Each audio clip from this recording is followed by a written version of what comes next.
everybody, welcome back to Kruse Control. It's Wednesday, June 21st, 2023. Welcome to Kruse Control, the home of entertainment news. I am your host, as always, Brian Kruse, everybody. Welcome back, welcome back, welcome back. Happy Hump Day. Love it so much. So happy to have you here. We're going to get into some news, but first I got to get into everybody because if your first time here, there's a lot of us here. We like to have a great time on Kruse Control. And joining me back for the umpteenth millionth time, the actor, writer, creator, my lovely co-host, Miss Sabrina Vittori. Sabrina, welcome back to the program. How you doing tonight? I am wonderful. How are you? I'm doing fantastic. How's your hump day? Hi, GR. My hump day's spectacular. I have on my Sean honored Hawaiian garb, and I'm super jazzed for this night's show. Yeah, Hawaiian shirt night, right? It's a joke from last week if you were here, but I do not apparently own a Hawaiian shirt, so I'm wearing my PGA Tour shirt instead, you know. I'm going to go golfing afterwards with, I don't know, Mike, because Mike and I are going to go golfing. It has a fun pattern. Yeah, it's something.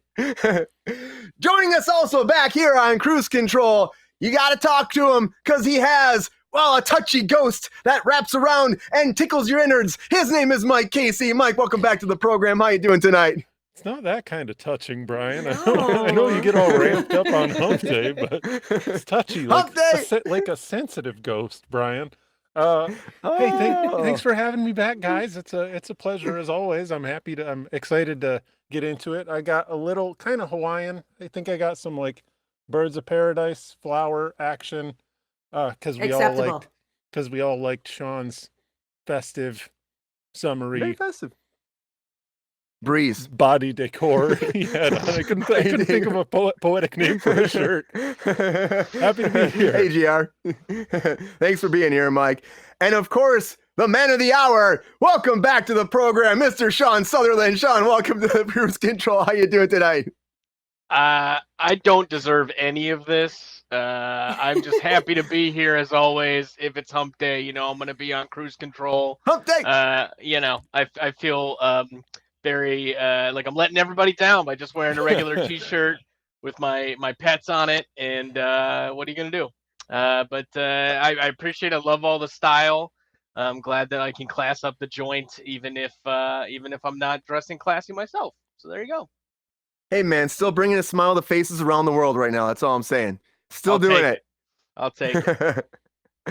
Well, happy Friday, or I want to say, it's not Friday. Happy Wednesday. I want it to be Friday apparently already. I don't know why. Happy Hump Day. We're halfway through the week. And, you know, Hump Day is a great day here at Kruse Control because I try to say as much as I can. Just like to say, now it's time for some breaking news. Get it. Everybody, the very first thing that I want to dive right into is Metropolis. Now, this is one of those things that we've been talking about the WGA strike constantly here on Kruse Control.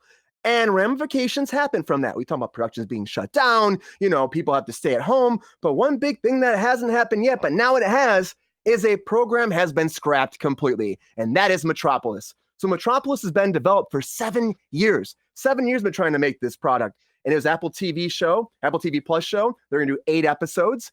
Sam Esmail, who actually did Mr. Robot, was behind this. Like I said, 7 years in development making this happen. Man. They were gearing up in Australia to start shooting. It's like this whole sci-fi 1927 Metropolis reboot that was supposed to take place. They're spending a lot of money on this, and Apple TV was like, it just doesn't make sense now with this writer's strike. They said push costs and the uncertainty related to the ongoing strike led to this difficult decision. And they're gearing up. They've already been building sets and stuff, and production sent out to all the crew being like, hey, everybody, we're pulling out. That's it. We're done. Get out of here. We're not going to go forward. And it was supposed to start this summer. So it's really unfortunate if you had those jobs.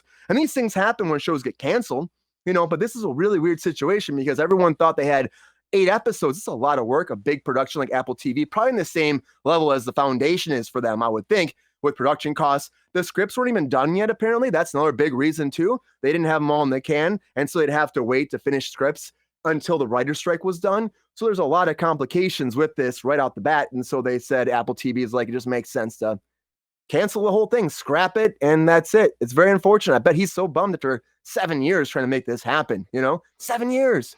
Mike, you know about this product? I'm incredibly bummed. Like I'd been hearing sprinklings about this for a while. Like we're coming up on 100 years from the original release of Metropolis, and I am just always down for more cyberpunk dystopias.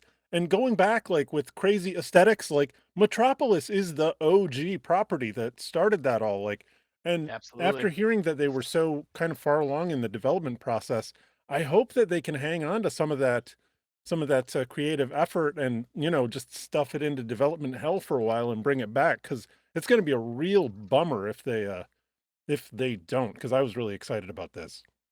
Yeah, and they had two cast members already done in cast. Brianna Middleton was playing the lead, and Lindy Booth was taking over too for another role. They didn't say who that was going to be for, but that's pretty far. You got casting, you got production ramping up. It's really tough to like pull the plug on something like that, right? Sabrina, what do you think about this? Do you think this is surprising, or in a big budget like this makes sense that they would pull the plug because of the pending writer's strike?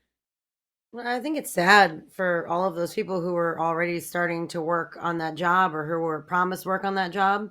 As a someone who has worked on set, like that sucks when you think you have something coming up and then it goes away. And I know a lot of things are on hold because of the strike, but for something to completely disappear is a bummer. I also really enjoyed iRobot. I think that it probably could have been really good. And it's a shame to see something that has been in development for as long as it has, and to just have it disappear just like that. So hopefully, maybe they'll find another place to make it. Maybe Netflix, maybe Hulu. Maybe a few years Apple TV will. I don't know, but it's super sad, and I hope that it does materialize at some point. A lot of people are going to be bummed out. What do you think, Sean? Are you bummed this is happening? Are you excited about this project? And you're kind of like, oh, why this? Why this one? Yeah, I mean, it was expected, to be honest with you, like with everything going on and the strike still happening. I'm surprised that it's taken this long for such a project as this scope and with this, just so much behind it to be pulled. I'm surprised it's lasted this long, and I think it's likely, unfortunately, not going to be the last time something like this happens.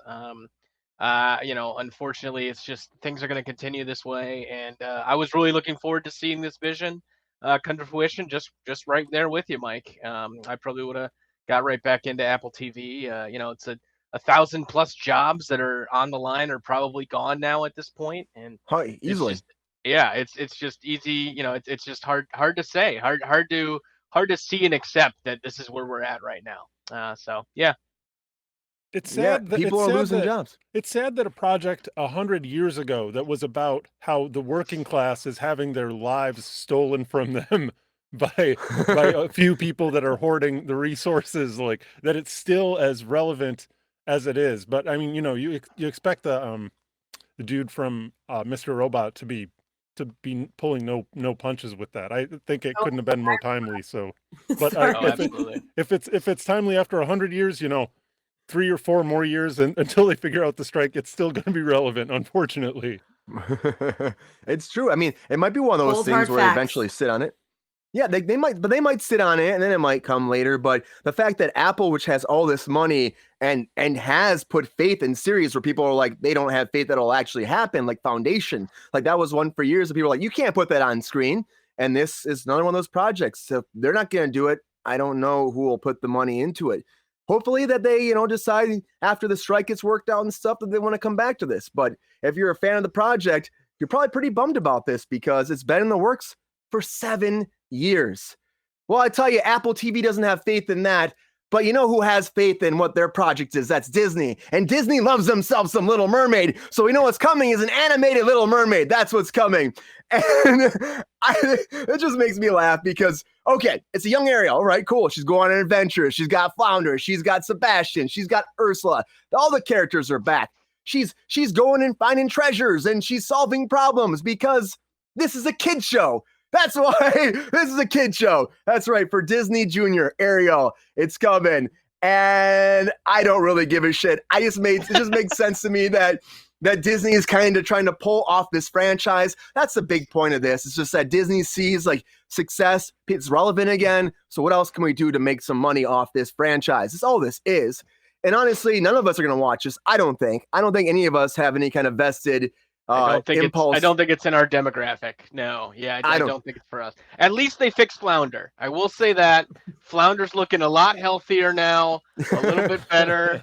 Thank God he got on something and it's working for him. So, way to go, Flounder. Hashtag save Flounder.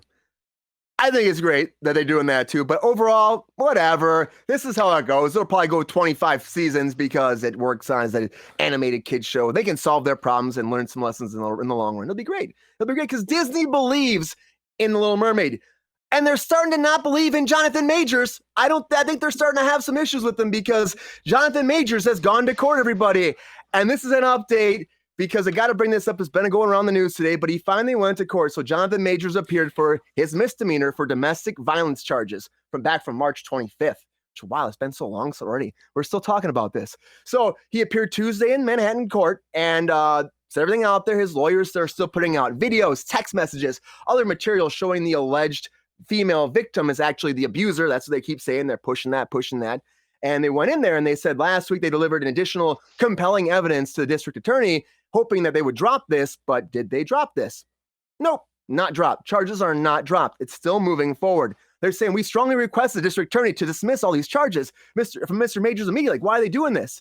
And they said because they have good faith in the system that the district attorney will actually review that material and drop this case still, but just in case, they wanted a speedy trial. And so they asked for it. Majors' team asked for this, and now he says a trial date, August 3rd. Jonathan Majors is going to trial for domestic abuse. And that's a whole thing right now with, for Disney in general. I just don't know what they're thinking is going to happen with this whole Major situation.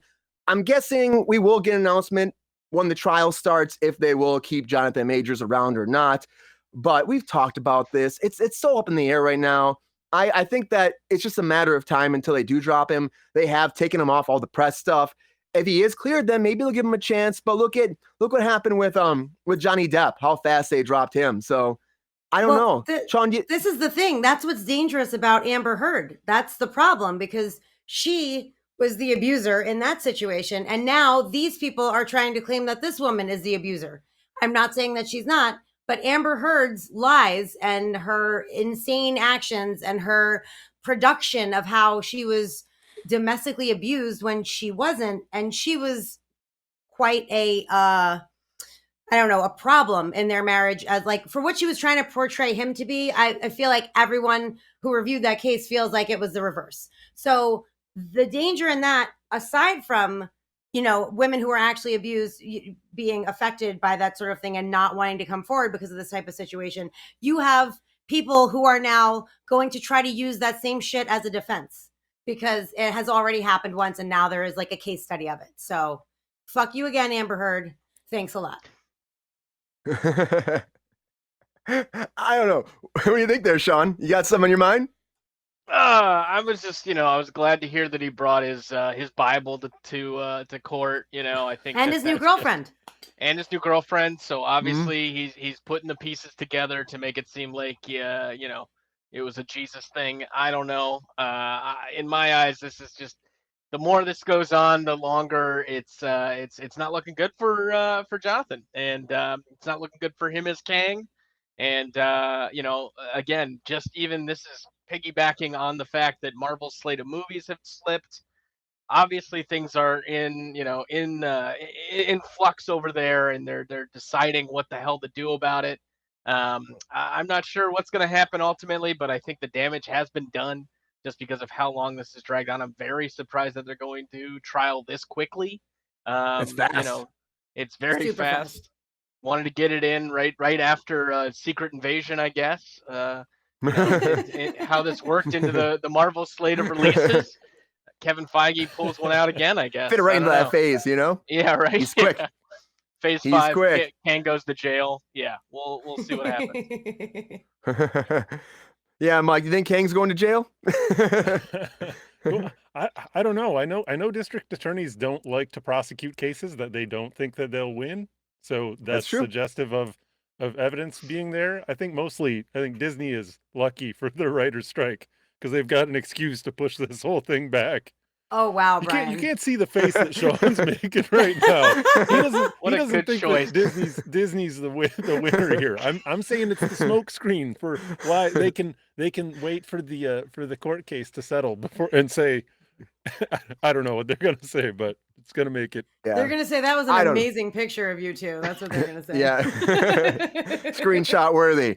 But yeah, I mean, we already know, like I said, they're dropping them from all the PR, and they're really like holding back, and they're not sure what's going to happen with this. And that's the first step of it. I mean, you just got to cover your ass because Disney has a huge franchise that they originally didn't have him being a big part of. Apparently, they said that he was changed after they saw his performance. They loved his performance so much they started to integrate the whole next phase around Kang.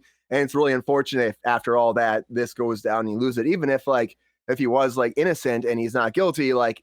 The damage is done, and there's just a problem moving forward. And Disney doesn't like that. They don't want that, Disney has a problem with that. So Disney's saying goodbye to Jonathan Majors. Maybe, we'll see. Only time will tell with that. But they're saying, hello, welcome back to Ryan Murphy, because they want Ryan Murphy back really bad, apparently. What's up, BSP? Welcome back to the program. Because Ryan Murphy has apparently leaving Netflix. He's been talking around town saying it's about time for him to go back to Disney. He was there before when he was working on FX with Disney merged. It was a whole world that he was in before. And now he got paid $300 million to go to Netflix and create all this content like Hollywood, Ratched, The Politician, Watcher, the Monster series, all of that. And that was like a blank slate. Like he had no scripts written. They're like, hey, come write stuff for us. Here's $300 million. And that's a pretty great deal if you think about it. And of course, he'll still have, I don't know how the streaming is a little different from TV, so his residuals probably aren't the same, but he'll definitely have some money for the new seasons of Monster coming out, and the Watcher might have another season. I think he's doing all right, bro. He's doing I'm not worried fine. about him. I'm not worried about his financial situation. I'm just saying he'll probably still have some money from Netflix, but he'll have the mouse coming back in his corner to take care of his business. That's all I'm saying. Welcome back, Mickey. Oh, yeah. Oh, it's been good. Welcome back, Ryan. Okay. Yeah, I mean, Ryan, I'm more concerned if you think 300 million's a good deal, what a great deal is. Like if that's the limit we're going at, like I hate to break it to you, middle class is way down there. So screwed. Yeah. Again, where is Metropolis? Yeah, where is Metropolis? Where is Metropolis? Maybe Disney could do it. But what do you think, though? Does everyone think that it's a good thing? Like, Sabrina, do you think it's good that he goes back to the mouse, or do you think he should stay with Netflix? I mean, that's a lot of money, as Sean was saying, right? Honestly, I don't care where he goes. Like, he's going to make content, and everyone's going to watch it. Like, does it matter to me if I watch it on Disney Plus, or if I watch it on Fox, or if I watch it on Netflix? Like, I have availability to watch it wherever it is, and I don't care. I think it is a little bit of a, like, anyone else who is producing and writing and creating is probably like, this fucking guy again. Like, can I just catch a break? Because they're like fighting over him. And like, I mean, since Nip Tuck, he has just been on a fucking tear. And like, I mean, I don't even know how you can create so many shows in such a little time. And like, now there's there's what is it? American Crime Story. That's because there's two that are super similar. So now there's like American Love Story. Now there's American Sports Story that are Sports Story's coming. Yeah, I mean, it's like he just doesn't stop. And like, maybe there are some things that aren't like mega hits or like have been like mildly received, but there are no bombs, and a lot of things are, like Dom are critically acclaimed. Like, you know what I mean? So what an amazing picture. Wow, look at that cape. It looked like that was a cape with sprinkles on it. Like it was bedazzled with sprinkles. Also another amazing. Brian, where do you find this artwork? It's great. Anyway, so yeah, I don't give a fuck where he goes. I don't care. I'm probably gonna watch most of the shit he does, and wherever it is, I'll find it. That's where I'm at with that.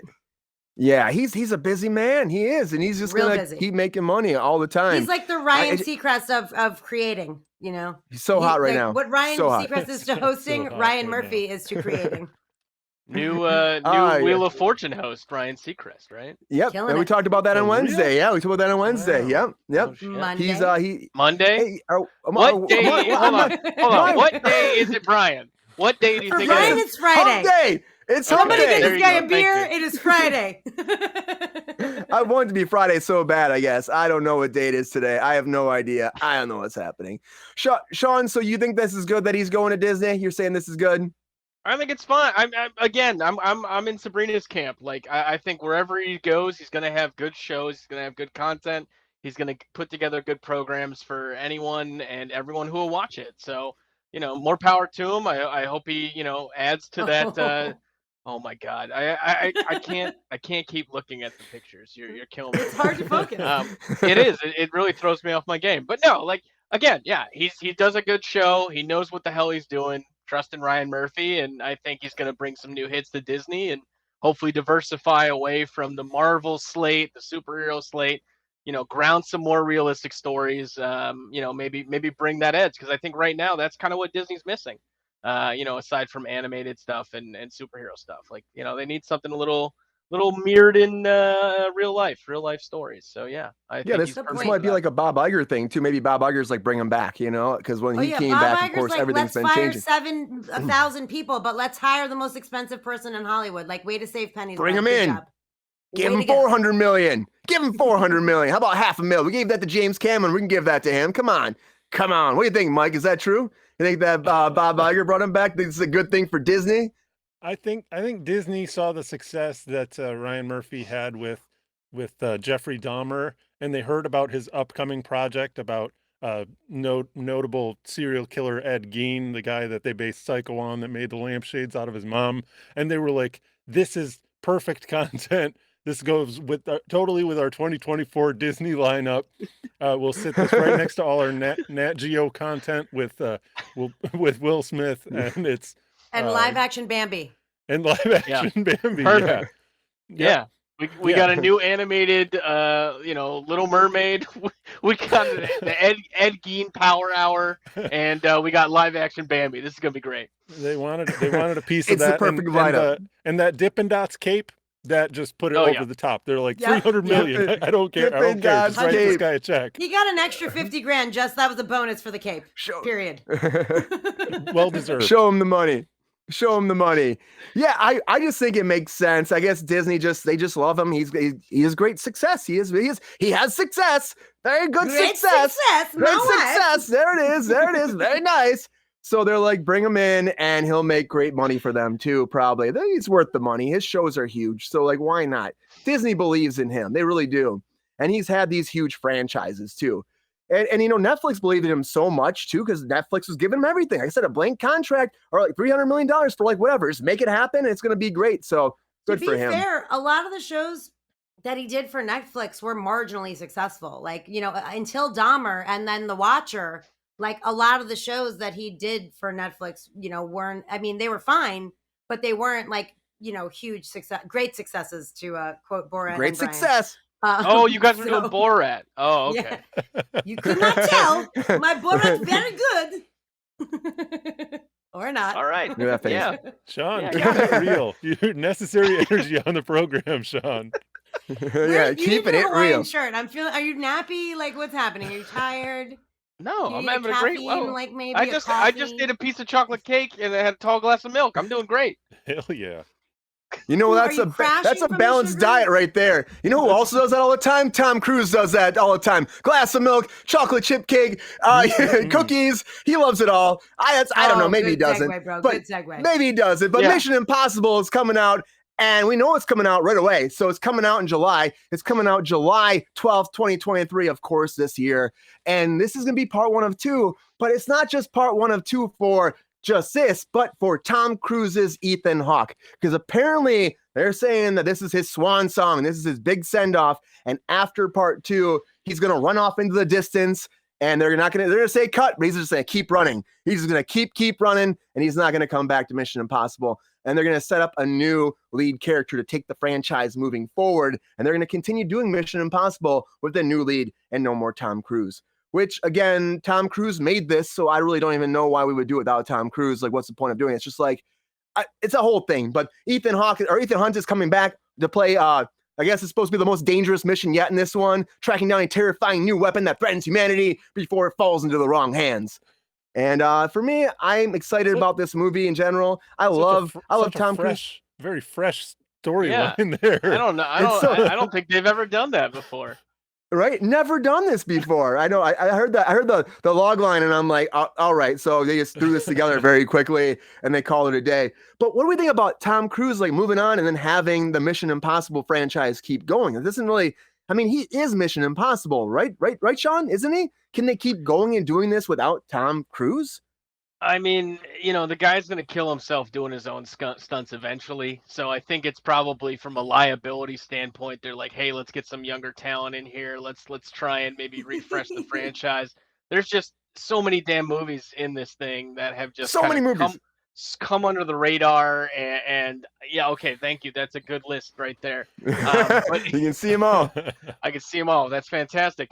But to me, I think Tom Cruise is Mission Impossible at this point. Does it need to continue that way? Should it continue that way? Probably not. I think if they want to continue this, maybe make it episodic, maybe make it, a TV thing. But I would love to see somebody else kind of come in and kind of recapture the energy of what this was and maybe, diversify the bad guys in the mission sometimes. I don't know. I feel like they just keep doing the same thing over and over again. And we keep showing up because I want to see Tom Cruise jump off of a mountain and hang on to a plane and whatever else he's done with a lit cigarette or lit cigar in his mouth. I don't know. He does it. Climb a building. There's not enough face taking off anymore, right? Like that used to be a really big. Right. They used to love that whole take the face off. Face. That's too bad. That's what I want. I want more. They don't want to pay for those. That's how he's going to return, though. It's going to be someone in a Tom Cruise, Ethan Hunt mask, and at the end of it, Idris Elba. Oh, that'd be awesome. Put a timestamp on that. You're calling it right now. Calling it now. Or, they'll just eventually have the first generation of someone being Tom Cruise in these movies, where there'll be like a younger person with Tom Cruise's face on them playing Ethan Hunt, moving forward forever. Yeah, or even do it like a period thing, right? Where they go back to the 60s or something and do espionage then, make it all Cold War focused. I'd watch the hell out of that. That'd be cool.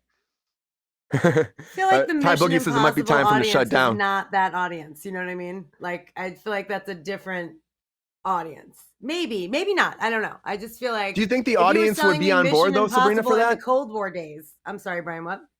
Do you think that whole Mission Impossible diehard fans would be down for a new character leading the way, or do you think they won't come back to the theater? I mean, the last one made $800 million because of Tom Cruise again running. It's a lot of money. It's a huge franchise. Will it make those numbers with a new person?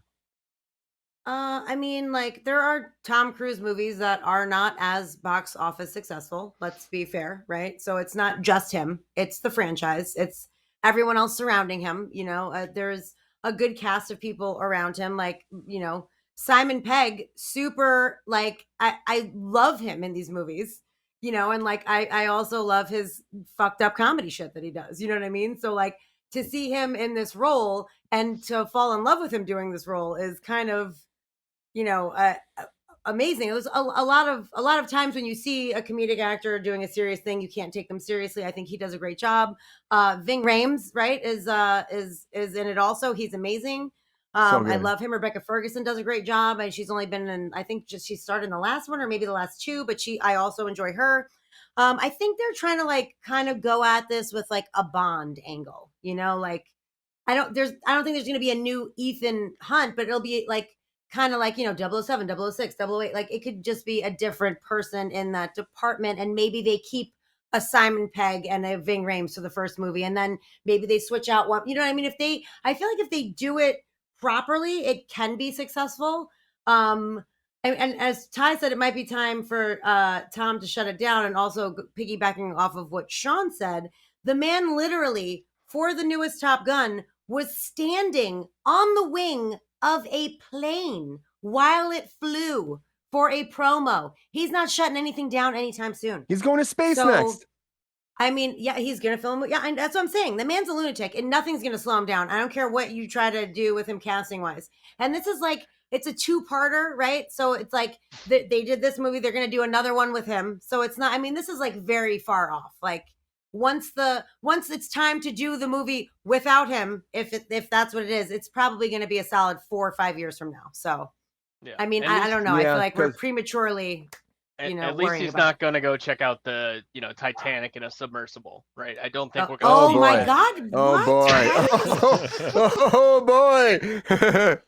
I Shots mean, honestly, fired. I could Woo. see him doing something like that. To be fair. Yeah. Right, sorry. Except Tom Cruise would live through that, no problem. He would like beat up the Well, yeah, of submarine course. and like He'd swim be all the good. way Put up on and a be fine. jetpack and shoot down there in like 2 seconds. Take a couple pictures and shoot back up, and they'd be like, Yeah. "Okay, cool, that was amazing." That's So you Tom think Cruise. you think he's just sick of it? You think he's bored, Sabrina? If it's not the money, if it's not his physical deterioration, like then I mean, what's the I don't reasoning? know. Like, is it his decision? Like, is that what it is, or like, do It they has want to to be. carry on the? He's got to be It massive definitely has executive to be. producer for this, right? Yeah. Like, Yeah. if the last one was made $800 million and was the biggest one, like they'd keep making them if he wanted to. Well, they are going to keep making them apparently, with or without him. Maybe he's just tired of doing the same thing all the time, which really strikes me as odd because any movie that he's in is just Tom Cruise running. He's running to, he's running from, he's running away. It's just that it's all this. It's just happening always. So Mission I don't Impossible know. 3: The Mummy. I was gonna say, movie. maybe we get a Mummy sequel out of this then. Oh, I don't know. I don't think a lot of people want that, but no one wants that. No one wants that. No. But if Brendan Fraser came back, maybe I would go to that Mummy. Yeah, crossover. In the Mummy multiverse. too. Mummy multiverse. Is that what you're pitching me right now? Multiverse. The Mummiverse. It's expanding. Mike, do you think that he'll be mad about this? Do you think that the fans will accept no Tom Cruise in a Mission Impossible movie? Can it be possible? Can it work?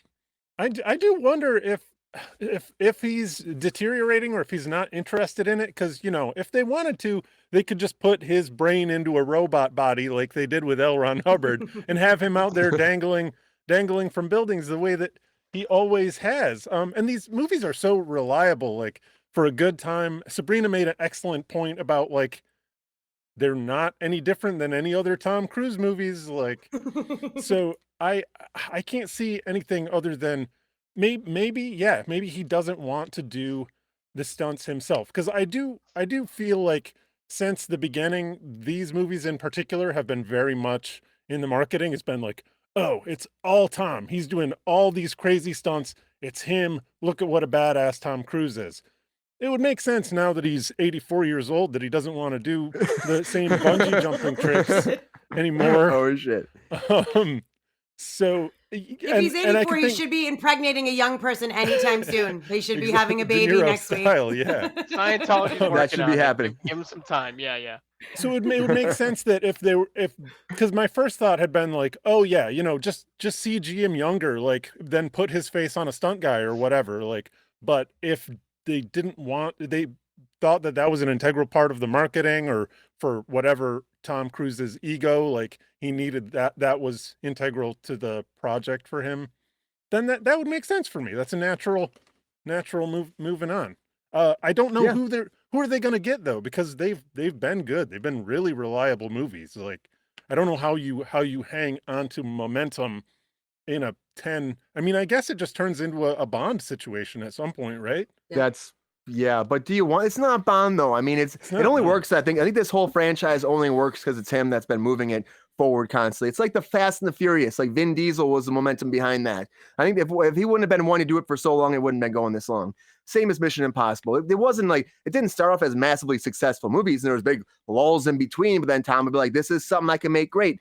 And I think that without Tom, it's not Mission Impossible. I think that's what it is.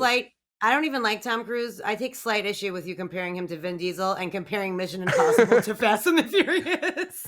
Oh, I see that. I was going to make the same comparison myself. I absolutely Were see you that. really? I see 100%. There we go. 100%. Oh yeah, absolutely. Oh no, that's offensive. Yep, like the there we caliber go. of film of Fast and the Furious to Mission Impossible is like, I mean, But the helicopter count is like 1-to-1. Like, oh, to be fair, that's true. That is true. But the franchise itself, like, I don't know. I mean, Crazy stunts.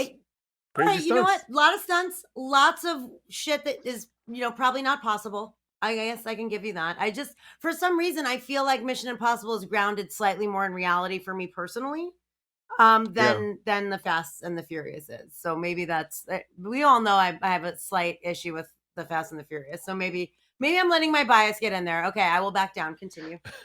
What didn't you like about Ethan, Ludacris being an astronaut?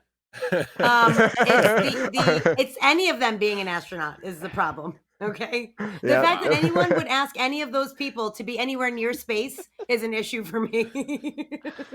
Well, speaking of space and the next big sci-fi hit, I want to talk about Rebel Moon because Zack Snyder is going to Netflix now. Since he left the Justice League, he left DC behind, he was developing a Star Wars movie. We talked about this before, and then apparently it all fell through with Lucasfilm, and that went out the way. But, he took that script, he turned that sumbitch sideways, and he made Rebel Moon. And so that's what we have right now. We have Rebel Moon coming out on Netflix. It's the very first of what they would expect to be a franchise. And over the weekend, they had this whole convention for Netflix, and they showed the very first feature where they did behind the scenes, a little bit of footage, a little tease of Rebel Moon, and you got a first inside look of Rebel Moon. So I want to talk about Rebel Moon today. But if you don't know what this is about, okay, so it's set on a distant planet, of course, talking about space, whose inhabitants must fight against armies of a tyrant who would like to take their resources. And you have a new character named Korra, a mysterious woman who will help organize the peaceful inhabitants of this planet to fight back against the authoritative government. Sounds like fucking Star Wars to me. That's all I can say. It sounds like Star Wars. That's all I'm saying. But Rebel Moon's coming out December 22nd of this year. And the trailer looks amazing, I think. Zack Snyder, I think, has always been a very visual director. Everything he does is just like really based off that. Like what you watch is fantastic. Look at the new Justice League, the Snyder cut, how much like visual sensation, like fucking Jackson Pollock in your face. That's so amazing during that. I don't know, but I love his style. And I think that his Star Wars take would have been good. I wish there were lightsabers in there, but there will not be lightsabers in this. But it's definitely influenced by Star Wars. It seems like it is. And even all the special effects. I'm saying the way the ships are presented, the way they land, the way it's shot, it feels like a Star Wars project to me. And I think Netflix hopes it's going to be huge, so they can have like a Star Wars franchise. They even have it where the same day release of the main cut, they have another cut coming the same day, like the director's cut, the same day. It's more intense and graphic, releasing simultaneously on Netflix on the 22nd of December. So I mean, that's how much they believe in this. Sean, are you excited about Rebel Moon? Are you ready about Rebel Moon? What do you think? Considering it was the first time I heard of it when you sent the show breakdown this morning, sorry to show a little bit of how the sausage is made, everybody. I'm excited for it. I like Zack Snyder. I like space-based sci-fi. I'm sorry it's not Dune. I don't care that it's not Star Wars. But I think where you go wrong with me is calling it a franchise right out the gate. Because there have been so many failures of these almost franchises that have just blown up in production companies' faces, right? I mean, the Jupiter Ascending one. Oh man! Failed. Oof, explosion. John Carter on Mars, again, completely failed, and they were thinking this is going to be a 10-pole franchise. Don't tell me that. I think it's okay not to make everything, have lunch boxes as well as 18 different movies. Like, just let it be its own thing first, and then if people like it and move it and there's more story to tell, I'm all for it. If there's not going to be lightsabers in it, I'm sure we'll have at least swords that light up, and we'll think that they're lightsabers at least. But I'm excited for this. I'm with you, Brian. I think Zack Snyder is just one of the more visionary directors that we have right now. And I loved, I'm a big fan of the Dawn of the Dead remake. I liked Army of the Dead. I'm probably one of 20 people that did, but I liked it. I liked it. Okay, thank you. All right, well, there's two of them right here. This is great. But yeah, I'm excited for it. Give me more sci-fi. Give me more Zack Snyder. He can put the DCU in the rear view mirror and just keep going forward. So I'm excited for it. Yeah, it's going to be interesting to be something completely different for him too, which I think it's great. And it does look, the special effects and stuff look spot on. I mean, the presentation was great too. And they finally had something to show us. It's coming out this year, so we don't have to wait long for it. I hope it's great. Sabrina, what do you think, Bill? You saw this featurette. Do you think this looks good? Do you think that Zack Snyder should be branching into the sci-fi world like this? Or do you think that this is not the place for him? He should just focus on maybe Army of the Dead or something as a sequel, because I know he's doing that too. No, I mean, this is obviously a passion project for him because he wrote it as initially as a standalone Star Wars movie, right? So he pitched it, it didn't work out.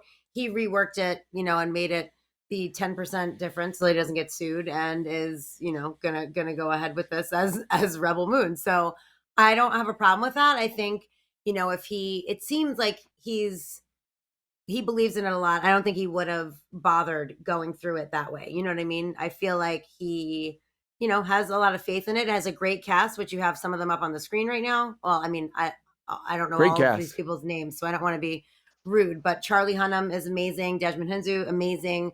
Corey Stahl is in it, who was most recently MODOK, or Mike Doc, if you will. Flash talk is coming. I'm sorry, I had to, Mike. I like it. So it's got a great cast. What I saw of it, the behind the scenes thing, it seems like it's shot very well. I enjoy Zack Snyder. I think it's gonna be good, and I feel like, Sean, this is for you, man. I feel like you really want a Star Wars movie that is not connected with all of the other Star Wars. Like, you just wanted something with new characters and a new situation. So this is that kind of vibe. But it is, something different, something new. I feel like you're probably going to really, really like this. Yeah. I mean, again, I'm happy for it. Maybe Zack Snyder must be a fan of the show, fan of Wednesdays, coming in here, hump days. Thank you, Zach. Thank you, Mr. Schneider. Yeah. Yeah. I think, what do you think, Mike? Let's go to you fast. What do you think about Hold on, this? really Do you think quick. this is I just exciting? want to acknowledge this comment really fast. It says The Flash gave the audience what they wanted, and it still fell at the box office, which is very true in both accounts, in my opinion. And Mission Impossible will do decent at best at the box office, and it will finish line with the last film box office total run 50 million. Good prediction. Obviously, you were watching earlier. I want to say hi. Welcome to the show, Kevin Davis. Thank you for commenting. Sorry, Mike, your Kruse turn. Control. Mike, get in there. What do you think about this? Are you excited about Rebel Moon? I'm going to bounce it right back to you, Sabrina, because I have a question regarding a topic that comes up on this show all the time, which is Hollywood taking the safe road, retreading known intellectual properties. Knowing that this is based on Zack Snyder's pitch to George Lucas, does this pass your sniff test for something new, fresh ideas, or is it just more of the same, changing names of planets? Well, no, for me personally, you're exactly on par. I was saying for Sean, because he wants he said just last week, I believe it was, or maybe the week before, that he wanted something, a Star Wars movie that wasn't entangled with all of the other Star Wars movies with new characters. So this, although it's not Star Wars, it is all those things, Kind of is.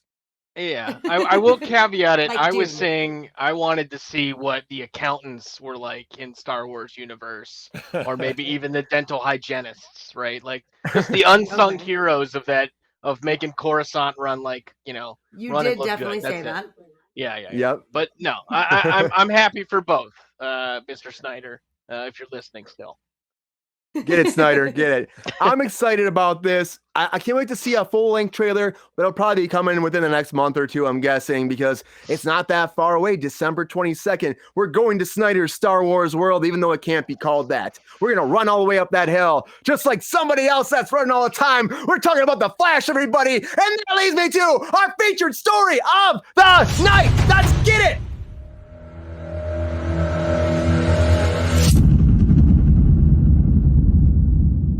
All right, everybody, it's time for some very much open spoilers on The Flash, because The Flash is finally out, and we've been talking about on the program multiple times, especially with Sean here, waiting to see The Flash. June couldn't come soon enough, and The Flash came out, and as we talked about on Wednesday, how did it do?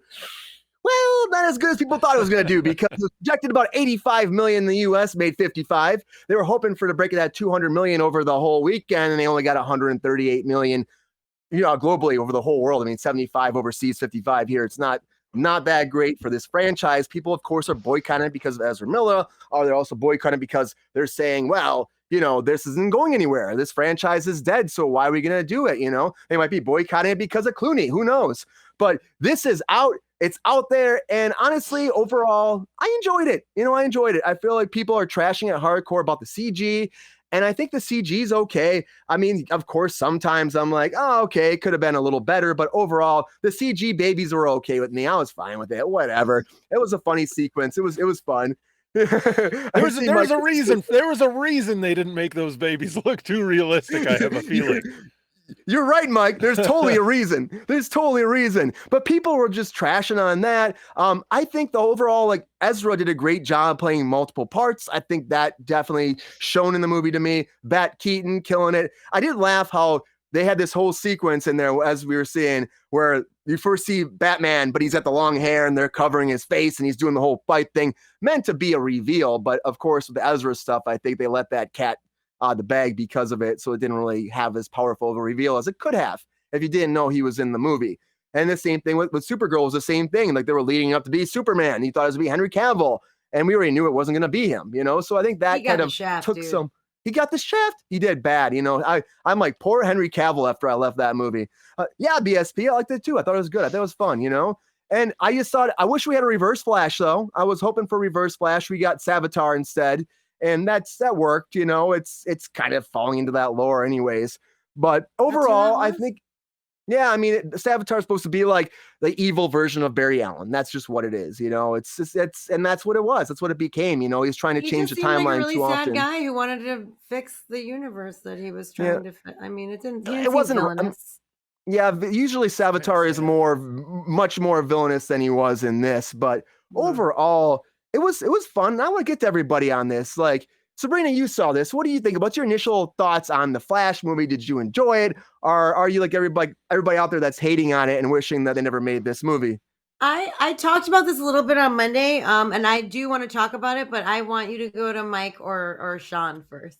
Okay, let's go to Sean. Sean, what do you think? We've been talking about this forever. What do you think about Bat Keaton being back? He put the nose goes up. He's gay, but I'm going. Okay, you mean to go somebody else? Is that what you want? No. Please go ahead. Oh, all right. What do you think? Did you like it? Did you hate it? How much time am I going to get here? We're a feature story. How nerdy do I need to get here? You know, if get I nerdy got as hell, time. man. Okay. Fine movie. I enjoyed it. I thought it delivered in terms of a good story, an interesting take on the character, plenty of fan service. We got to see Nick Cage as Superman. We got to see Jay Garrick. We got to see Batfleck and Bat Keaton. We got to see Gal Gadot just show up with the Hans Zimmer, score, and that was great. I think this movie could have been so much better, though. It was hamstrung on a couple points here, and I'll be very quick with this. The CG for me was fine in some points, like very uncanny valley and very like unwatchable in most points. When he's in that, yes, just bear with me here for a second. Oh, I am. I'm just shocked. When he's in the Chrono Bowl and, you're seeing this, I like to think of it as like a zoetrope. It looked like he was surrounded by a thing. Like, I thought it was a zoetrope. That thing and the way it was kind of going backwards and forwards, I thought was a really interesting way of explaining how time travel would work, since time doesn't exist in the Chrono Bowl, but he could see it on the inside and the outside. But there were so many times where it's Barry and young Barry next to him, and the face is just plastic as all hell. And I was very disappointed in that. Let's talk about the ending. Let's just go to that ending. What the fuck was that ending? I know that it was the third version of the ending. Yep. I know that they shot an original ending that had Michael Keaton in it, had Supergirl, had Cavill, had Gal Gadot. Had Wonder Woman. Exactly. It had that whole thing in it. And I think, from what I read, like, James Gunn was like, why the hell would they show up? They're not going to be back here. Forget it. Let's just throw in Clooney as this nice little thing. Clooney got to see the movie. And then, let's put Clooney at the end. I think also this movie would have done better if it wasn't so, it was overhyped. It was overhyped. It was touted as the end of the DCEU under Zack Snyder and under this whole thing.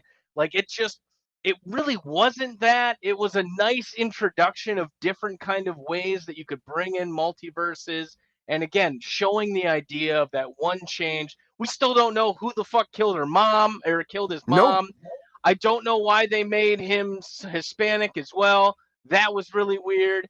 You took all the good characteristics of the second Flash, Wally West, and you gave him to Barry, and Barry didn't deserve that because Wally West is a superior Flash in every sense of the word.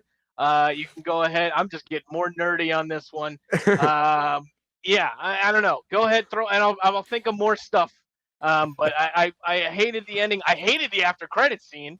What the fuck was that? What was the point of it? There's no point of that. I get it. Jason Momoa is a big, sexy, big bear of a man, and we're just gonna make him fall in some water and an alcoholic. And an alcoholic. Fantastic. Good for you, Jason Momoa. I didn't need to wait for the credits to see that. I was very disappointed in that. I think they were hyping their next movie, which is Aquaman. Like it was. Yeah, here's a reminder, everybody. Aquaman's coming out. Let's give two shits about that, I guess. And then the tooth falls out, and I'm like, oh, that's hilarious. No, it's not. It really. Listen. If they had not done the things that they'd done, or the things that they were purported to have done, and you could have really focused on the Flash and didn't, blow the whole thing about Keaton being so central to this movie, and you didn't blow the whole thing of Supergirl. Yes, some of these things had to be teased, some of these things had to be, but you didn't need to show it up front in these trailers. Yeah. And it just kept getting so much more. And I know I'm going off on a soapbox here, so sorry for your editing later. But what's the other thing? Great, Tom Cruise loved it. Fantastic. James Gunn said he thought it was the best thing ever. Way to fucking go, James. You blew it. Like that was just it doesn't leave me with a lot of confidence that the DC universe is in good hands if you think that was the best thing to come out of this franchise. The other thing I want to mention, and then I'm done because I do want other people's thoughts, and this is not just my show. Would this, and I do believe this would have made a much better movie had it actually come out when it was supposed to originally have come out in the sequence of movies. If we have gotten this before that Wonder Woman 84 or even Batman v Super, or not Batman v Superman, but you know what I mean. Like if this had come out the 6 or so years previous that this was supposed to come out about, like this would have been so much better. I think it would have fit in and tied in a nice little bow, just everything. But no, we didn't get that. We'll never get that Flash movie. And I don't know who killed Nora Allen, and Wally West is the best Flash. Apparently, though, as long as you got that tomato sauce, it didn't matter that person wasn't going to kill his mom then, right? The tomato sauce. Mm-hmm. Oh, the tomato sauce. Oh, also, here's the one other thing. Sorry, one other thing. He goes through this whole thing about one change. Look at all these things are changed. All these things are terrible. I got to go back. I gotta fix this. Goes back and fixes it. Like, what if I do it again though? What if I just do it again one time just and one save little my change. dad? You didn't learn a fucking lesson? Like, what the hell was that about? Okay. All right. Oh, I agree. I mean, when he did that whole changing. The other one, to be fair, the other one went back the next time. Like he went back the first time, and then the young him went back, and you know what I mean. Like it was, he tried to get him not to go back, but he went anyway. No, but in the end, he still went. Just got powers and thought he could fix things, and then they had to kind of fix things together. Mike, let me know what you think. Yeah, but he still moved that the cans of tomato to the top shelf. He did that. So he did that after he knew that his dad would look up and then he would save him and then he would get off and that would break the case. But Mike, okay, how do you feel? Do you feel that passionate about this movie? You saw it over the weekend. Did you enjoy it? Are you mad about a lot of things that happened? Do you like Clooney being back? What's your takes on? He's not as bad as Sean is. I'll tell you that much. He's not back. No one's coming back. This is it. Well, that's the thing. That's the thing, though. People are already going online going like, well, does that mean in the Batman, the Brave and the Bold, it's going to be Clooney? No. I don't think so either. No. But James Gunn said no on Twitter. He also said that he wasn't going to be in this movie, though, too. He said he will not be in this movie. There's no way, no how that Clooney would be in this movie, and Clooney was in that movie. He said it multiple times. So, I don't know. Mike, what's your take? Okay, so one thing I like is when Sean gets up on his soapbox. I don't know if you can see, my eyes are a little shiny from tears. I was enjoying that, Sean. And I for one, as for my small part of this show, welcome that. So please, anytime. Me As far too. as this, Love as it. far as the movie goes, I came out of the theater simply infuriated because I was looking up there, looking at Michael Keaton saying, did Batman come out 34 years ago? What gives you the goddamn right to look so good, Michael Keaton? I'm gonna look like I'm gonna look like Clayface from Batman when I'm his age. It makes me mad. He looked terrific. He was still pulling off the Batman vibe like a mofo. I loved it. As far as the rest of the movie goes, I liked it, which oftentimes when I go into a movie expecting that I'll like it, I suffer from high expectations and then I come out not liking it. Whereas if I go into a movie thinking that, oh, it's just going to be some bullshit, I'll be pleasantly surprised a lot of time. Here, I thought it was going to be good and I enjoyed it. I like to have, even with the DC multiverse is obviously very different from the Marvel universe. I like the fact that it had a streamlined story that allows me to take the little, 5-10 minute nap that I like to take in the middle. And then when I come back, I'm not completely lost. I'm like, oh, I know exactly what's happening because it's still happening. Or more importantly, I don't feel like I need to watch 6 different TV shows and catch up on what's going on all the streaming services in order to squeeze every bit of juice out of the plot. I had no problem with the CG at all. Maybe because I have the capability of suspending my disbelief because it is a fucking cartoon because none of this bullshit is real. Yeah, I enjoyed myself. It was no massive artistic statement, and I do think it was definitely overhyped. Yes. I do, Sean, I do share your sentiment about the Chrono Bowl. Zoetrope, 100%. That's what they were going for. And it was an effective, just kind of aesthetically, conceptually for what they were trying to do. So I appreciated that. Yeah, I think that was overall, like the Chrono Bowl thing was so weird. It was so weird. I mean, just the name of it in general, I was like, what? That's what they're gonna call this? But overall, I think it's a good idea, the concept of it, because how do you show him traveling through time and showing all the different options and how the universe spans off? And I thought that was kind of fun to show it that way.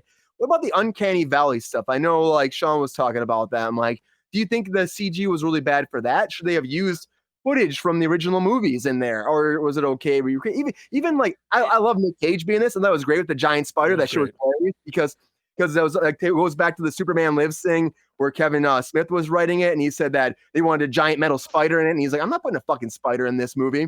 So then you have Nick Cage kill a spider in this, which is good. But again, it looked like he was CG as opposed to actually being Nick Cage, and we know he's shot for this movie. Like, where's his line? Give him a line. It's a cartoon. Who cares? Another thing I wanted to bring up, and sorry, would this have been such a flop, if you want to call it a flop, or had we be having these issues had Spider-Man Across the Multiverse not come out so close to it and show us what it looks like when people are looking into another multiverse and using real footage from other Spider-Man movies, a live action Donald Glover, like having that stuff there and then seeing DC's take on it being completely in CG. Which mess with our exceptions? Which one did you see? Which one did you see first, Sean? Because I haven't seen the new Spider-Man, but my wife saw the Spider-Man movie the day after we saw The Flash, and like her vibe coming out of Spider-Man was like, oh my God, I'm so happy that we saw The Flash first. Because if I would have seen Spider-Man first, I would have been like, this is trash. I'm not interested in this at all. Well, Mike, if you have to guess, which one do you think I saw first? I think it's what I think it is. Yeah. Yeah. That explains it. It is. I saw Spider-Man first. Yeah. Uh-huh. Sabrina, are you that like crazy about this? I know we talked about it a little bit on the show so far, but now we can actually talk spoilers. So, what are you thinking? What are your thoughts? Like compared to on a scale of Sean to Mike, where do you land in here? I feel like I land closer to Mike, to be honest. Mike, and you know why, Sean, this is why you're upset. And Mike explained it very perfectly. When you go in with such high expectations, like June can't come soon enough, then there's always going to be a problem. You can't you can't undo that in your brain. Now, as everyone knows, you especially, I did not think that June couldn't come soon enough, and I, could care less to go to it on opening night, but I did for the show, not because I couldn't wait to see The Flash. Well, it's a write-off then. Well, Yep. any movie's a write-off in my industry, babe. So. But like I don't know. I was I didn't really have any expectations, which is probably why I enjoyed it as much as I did. I know that DC is historically not as good as Marvel, although I did not particularly care for Marvel for a long. This wasn't really my bag, if I'm being perfectly honest. Over time, just like Star Wars has grown on me, this type of shit has grown on me. I have a huge problem with the suspension of disbelief, Mike, which you were speaking of. And I feel like I've in my older and wiser years, I've been able to do that much more than I was when I was younger, where I was like, this is bullshit. That's unrealistic. Don't have the energy to care quite as much as maybe you once did, right? Maybe that's what it is. That being said, as like watching Michael Keaton as Batman when I was, younger, it was amazing to see him show up and kick ass again. Brian, like you said, I was super pissed that they were trying to pretend it wasn't him. I'm like, dude, we all know it's Michael fucking Keaton. Like, I don't know why you're being weird about that. That was kind of annoying. The cone of silence. What were you calling that fucking thing? What did they call it? The Chronodome? That's what now I'm saying Chronodome. There's a cone of silence in some movie. I don't know, whatever. Anyway, that was my poor attempt at a joke. I had no problem with that. I had no problem with it. I was like, oh, okay, cool. Oh, wait, no, he's trying to jump out here. It wasn't enough to agitate me, and the CG certainly didn't agitate me. I'm glad the babies didn't look more realistic because that was terrifying. That would have been upsetting. I want to make it very clear. I did not want to see acid sprayed on a real baby. I am completely, baby in a microwave. If Tom Cruise had been playing one of those babies, he would have been in there getting the acid spray. I'm sorry. They would have put Tom Cruise right in the microwave. The tray in the microwave, getting his workout in. In my movie theater, Ezra putting the baby in the microwave, there was a gasp. I was like, really? Oh no, like this is problematic. Well earned. What are we doing here? I gasped. Yeah. I was like, oh my God, he's putting the baby in the microwave. Like that was something that did happen for me too. It wasn't enough to. It didn't bother me. What I liked is the fact that they went back and explained why he had to do that, though, as he was telling young Barry. It was, this is likely the closest we'll ever get to a true origin story for Flash in a movie, period, I think. Like, I don't think we're going to get to see this again. Like, I thought that was really well done. And just the explanation and watching him slow. He doesn't have the speed anymore, and he's doing the ballet. Squeaking. He's squeaking around the state. Like, that was hilarious. But there were great points in the movie. It just... They did a really great job, though. I really think Ezra Miller did a really good job. Absolutely. And I think Michael Keaton did a great job. I think Ben Affleck did a great job. I think, think the acting cast was wonderful. Yeah, was great. Casting's great. We were not let down by the casting. Really good. Yes. What? Yeah. I'm saying, like, the cast didn't let us down. The movie itself, like, the plot was fine. Like, I think that there are just a few stylistic choice in the CG that I just kind of took it out for me. I enjoyed it. I didn't hate it, but I enjoyed it. Yeah. Bruce did a great job directing, I think, though. Yeah, he did a great job. Absolutely. I'm very. I liked his little cameo at the end with the hot dog, which was like a throwback to the Justice League hot dog situation, which I thought was cool. I think he knows how to shoot Batman too. I think he knows how to shoot Batman. That was my big thing that came from this. Oh, Supergirl. Nobody mentioned Supergirl yet. She was super emo. She was fantastic. I love that. Everyone loved her so much, but she really didn't do much. She wasn't needed. She wasn't needed at all. Yeah, well, if you're gonna have Kryptonians, you got to have a Kryptonian go up against them. That's just. I didn't need to watch her die 30 times. I'll tell you that much. And also, like, she just was there. Like I said this. I don't know if I said this on Monday, but I have said this like since I've seen it to a few people. She reminded me of the chick in Deadpool, like that Negasonic teenage, cranky bitch. Warhead. I call her cranky bitch. Is that? But she just was like emo, cranky. Like I'm here and I'm gonna do some stuff and then I'm gonna leave and then you know what I mean. Like everyone was like raving about her, and I'm not saying she did a bad job, but like it wasn't like a standout thing. But see, that's where expectations come in. I was expecting her to be fucking spectacular because everyone was like Sasha Kelly, and then I showed up and I'm like, she's just there. She's there. Yeah. Like I'm fine with it. She's there. She definitely got the short end of the stick, and I think we could have knew that was going to happen. Henry Cavill got the short end of the stick. She got like the second to last short end of the stick. We got to see the back of Henry Cavill's head.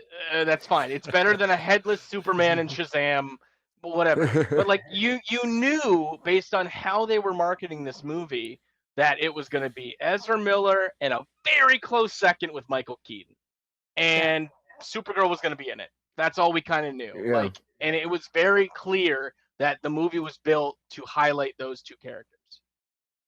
Yeah, and Michael Keaton. Oh, it was a good send off for him too. A good send off though, because he was after it's all said and done, he was supposed to do more, but there was a good way of just being like, he's done. That's that era's closed. His whole world was bound to get destroyed by Zod. That was it, and there was no way of stopping it. He had to be Batman one last time, and that was it, and he kicked some ass. That fight scene in the tunnel with him was my favorite. Oh yeah, absolutely. Huh? I mean, him in the tunnel. So good. Using his cape as a bulletproof vest, like that was amazing. And the one of my favorite scenes in the movies is the close up is on the cowl on the ground. There's blood. He's in the mirror. He's starting, and he kind of looks at himself, and he just goes, he's got a little smirk on him, and I was just like, damn it, like he was missing it. Like I loved it, and it would have been really awesome to see again the original plans of the DCU, like him show up in Batgirl, him be the main focus in Batman Beyond. Now neither of those two things are going to happen, and this is it. So that's part of the problem too, though, is like the ending, like they changed the ending to suit the future of the DC universe because these characters aren't coming back. And like with regards to what you said about the post-credit scene, how are they supposed to have a foreshadowing post-credit scene when there's nothing to fucking foreshadow? Which is, in my guess, why they had Jason Momoa just be drunk and fall in a fucking puddle. Like, because what else are they like? You can't show people who you haven't cast yet for things that like haven't come to pass. Like all you can do is foreshadow the only thing that you have coming, which is Aquaman. Like, and I did hear they shot a scene with Ben Affleck. They did shoot a scene with Ben Affleck, I heard, where he like was coming to Barry at the very end. It was supposed to be the very end post credits because he's gone from this universe, like having that help me come back kind of deal. You know what I mean? But they, but that's not going to happen. There's no point for that. There's no point for any of that. They cut the Superman at the end of the trial, after the trial, cut all that. It's weirdly reminiscent of Brett Goldstein with Hercules at the end of Thor. Yep. It's like, wait, is there going to be more Thors? There not going to be more? Like, I'm not really sure why you're teasing at me least with that's this up in the air. Exist. This is 100% not. This you know what I mean? This is done, yeah. Like to me, that's like, it. Well, I actually but Momoa isn't 100% done. I'm so sorry, Sean. I don't mean to interrupt you, but you're good. I think that's why they chose to do Momoa instead of having Ben Affleck come back or whatever. You know what I mean? Like at least that's Aquaman is happening. So I think that's why they went with that. And there's some rumors of what Snyderverse, version of the heroes are going to appear in that one. Like there were some notes that I heard of people seeing the Flash. I think it was at CinemaCon or something like that. But the ending actually was Bruce Wayne pulling up in the car. You see a foot, and then Barry Allen like reacts and is like, "Who the hell are you?" And then it cuts to black. And like I would have liked that. I would have liked that too. Again, just leaving it open ended would have been a much better thing. I was aggravated that George Clooney showed up. To be perfectly honest, I knew he was going to be there. I knew it. Why? As soon as that car pulled, I go, Clooney. I knew it. I've been hearing it over and over online that he was going to be in this shit. Several times, and I was like, George Clooney's not going to be in the movie. It's ridiculous. There were reshoots in January or February happening on this. I remember when that was happening. We talked about it on the show. It was like January or February, and I was like, I'm guessing they're changing the ending. And I thought, and maybe it's going to be time for Clooney. I said it multiple times. And I also read online that he was like, multiple reports, like he might be in this. And I'm like, it made sense because of the way they were doing it, but I do like not showing him. I mean, because honestly, to get Clooney to come back. Can we get like a Muschietti cut where we can see the actual ending the way it was supposed to be? Yeah, right now No. you're never gonna see it. You're You're never never gonna see gonna it. see that. You think No, James not gonna Gunn is happen. gonna let a Muschietti cut of Flash come out? Fuck no. There's no way. Especially not after this weekend. But again, like I said on Wednesday, it's a bad opening weekend. It just is. It's horrible for like a $210 million movie, $100 million marketing. You got $310 million out there. You made 138. Not a good opening.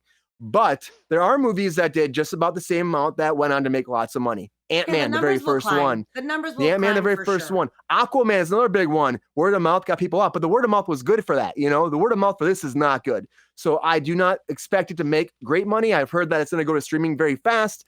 It's one of those things like Shazam happened. See, that's stupid. You think about it, Shazam probably did better than this because Shazam it was like a $110 million budget.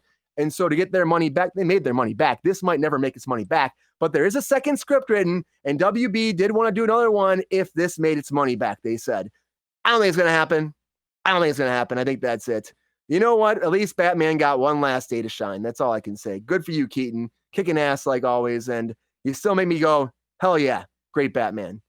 Anyways, everybody, thank you so much. Thank you so much. He's so good. Thank you so much for being here tonight. Appreciate you as always. It's nice talking to you guys. Thank you so much for being here. Sean, thank you for getting in there and talking about that because it means a lot. It's fun. I love hearing your passion come out about the Flash. Was fun. I'm sorry I got so heated. No, please do not. I love your opinion. Okay, I'm not sorry. Don't be sorry. Don't be sorry. I'll go harder next time when we talk proud. about Dune. Do it. Yes. I'll be very proud. Get angry. I'll get angry too. I can get angry. I want you to. Mike, you get angry next time. Okay, I would love to see you angry. I haven't seen you angry in years. Are you kidding? I want Mike Doc. I want Mike Doc. It's a different persona. He was furious that Michael Keaton looks so good. Okay. Yeah, that's right. Did you not feel it? That was not mock fury. That was legitimate fury. Mike, thank you so much for being here on Kruse Control as always. So nice chatting with you. Yep. Thanks for having me. That I had a lot of fun. Thanks, Sabrina, as well. Thank you for being on Kruse Control. The lovely Miss Sabrina Vittori. I always love my Wednesdays with you guys. It's a good hump day. I think it's Wednesday, right? Do we have that right now? Do I have well, that? You think it's Friday, Wednesday. But we all think it's Wednesday. Yeah, it's Wednesday. It's Wednesday. It's Wednesday. Those fucking chinchillas got in my head. I have to go to work tomorrow, so it must not be Friday. Anyways, tell all your friends. We're at 452 subscribers right now. Keeps going up every week. And if you're watching right now, hit the thumbs up on YouTube. Hit the thumbs up, subscribe, leave a comment, share with your friends, join our Patreon if you can. And as always, you gotta spread that word. So tell your friends, your family, your uncles, your aunts, your cousins, your nephews, your brothers, your sisters, your stepsisters, brothers, sisters, everybody that's a brother, sister, or an uncle, or a cousin that's not even a cousin you don't even know yet. You find them on the street on that little, findyourdna.com. Tell them to watch Kruse Control. Tell that fucking tricycle kid again. I see that kid down my street all the time. Ding, ding, ding, with the fucking bell. I love him, but watch Kruse Control and stop annoying my dogs. Tell that fucking squirrel, the pandas, that fucking rustle. They rustle. They're fucking nuts. They rub each other with fucking like this. Tell them to watch Kruse Control. Tell everybody because we love it so much. We love you. Come back every night. And as always, everybody, thank you because it's been a great show. And have a happy hump day because we're all having a happy hump day. You should too. And get out there to the movie theaters because it helps everybody to go watch it in theaters. I know the streaming is so easy to do at home, but still go to theaters. I'm going to pump theaters. Fuck yeah. And as always, everybody, thanks for being here. And as always, see you, everybody. See ya!